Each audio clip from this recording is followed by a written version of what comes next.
Hello everyone, আমি ইমরান হাবিব রয়েছে আপনাদের সাথে। আজকে আমরা খুব সংক্ষিপ্তভাবে যারা ভিজিট ভিসা জাপান যেতে চান তারা কি কি করবেন সে বিষয়গুলো নিয়ে আলোচনা করব। তো জাপানের যেই ভিসা আবেদন সেটি কিন্তু এখন ভিএফএস প্রসেস করে থাকে। আপনাকে তাদের ওয়েবসাইটে ঢুকে একটি অ্যাপয়েন্টমেন্ট বুক করতে হবে, যেটি কিনা প্রতি মাসের 15 তারিখে শুরু হয়। তারপর আপনাকে ভিসা অ্যাপ্লিকেশন ফি বাবদ 1900 টাকা ক্যাশ সাথে নিতে হবে। নেওয়ার পর তাদের ওয়েবসাইট থেকে অ্যাপ্লিকেশন ফর্ম ডাউনলোড করতে হবে। ডাউনলোড করে আপনি অ্যাপ্লিকেশন ফর্মটি একদমই নিখুঁতভাবে কোনো ধরনের ভুল ভ্রান্তি ছাড়া পূরণ করে আপনি সেটিকে বারবার রিচেক করে নেবেন। এটি কিন্তু খুবই গুরুত্বপূর্ণ।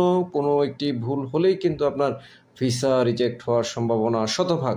তো সুতরাং কেয়ারফুলি এটা করতে হবে।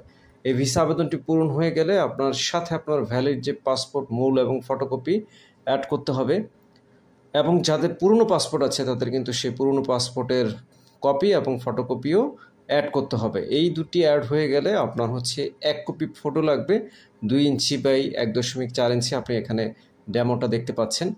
তারপর আপনাকে উভয় রোডের এয়ারলাইন বুকিং স্লিপ দেখাতে হবে, অর্থাৎ আসা যাওয়ার যেটা বুক করা।